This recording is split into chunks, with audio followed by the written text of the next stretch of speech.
لیلا بیمار ہو گئی تھی اور اس کی بیماری پر طبیبوں نے کہا اسے خون چاہیے. شہر میں کئی محب تھے اس کے، کئی محب تھے، کسی نے خون نہیں دیا.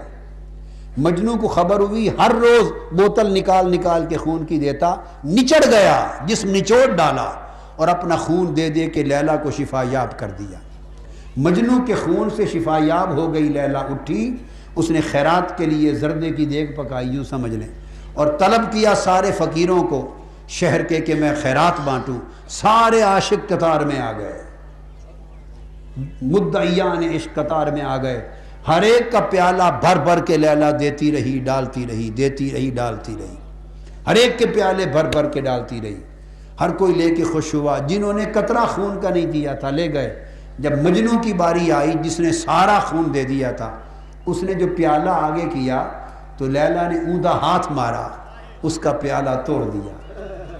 پیالہ زمین پہ گرا، ٹکڑے ہو گئے. مجنو پیالے کے ٹکڑے اٹھاتا تھا اور ناچتا تھا. پیالے کے ٹکڑے اٹھاتا تھا اور ناچتا تھا. مجھے ذہن میں نہیں، غالباً حضرت بابا فرید الدین گنج شکر نے بیان کیا ہے. میں کوئی قصے کہانی فلموں سے نہیں بیان کر رہا. ہوگا فلموں کا قصہ جہے جہنم میں تو عاشقوں کی بات عاشقوں سے پڑھ کے بتا رہا ہوں. تو انہوں نے کہیں سے لیا ہوگا. تو عاشق بتاتے ہیں ناچتا تھا مجنو. لوگوں نے کہا تو پاگل ہو گیا ہے.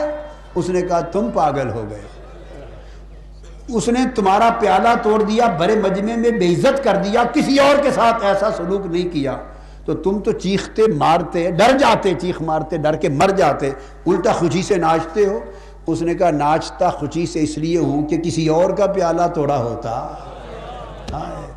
کسی اور کا توڑا ہوتا. یہ جو سینکڑوں لوگ تھے، یہ سلوک تنہا میرے ساتھ جو کیا تو مجھے کچھ الگ جانا تو کیا نا، مجھے اوروں سے الگ جانا تو کیا. سو اس لیے میں نے کہا جفا جو عشق میں ہوتی ہے وہ جفا ہی نہیں،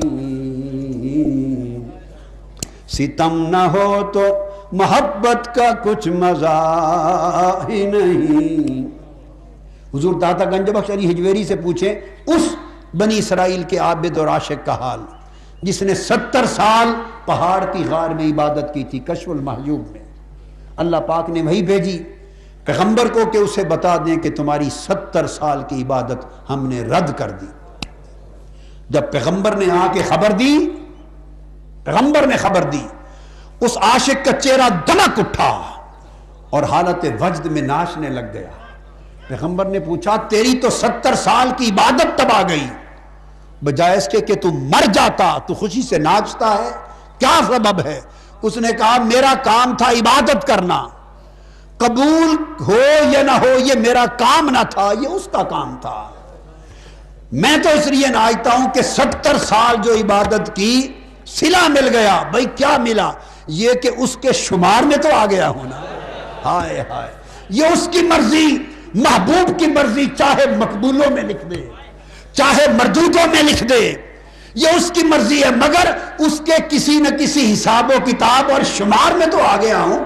70 سال بعد آج محبوب نے یاد تو کیا ہے، پیغام تو بھیجا ہے کہ تیری عبادت رد ہو گئی، اسی پیغام پہ واری جا رہا ہوں. جفا جو عشق میں ہوتی ہے وہ جفا ہی نہیں، ستم نہ ہو تو محبت کا کچھ مزہ ہی نہیں.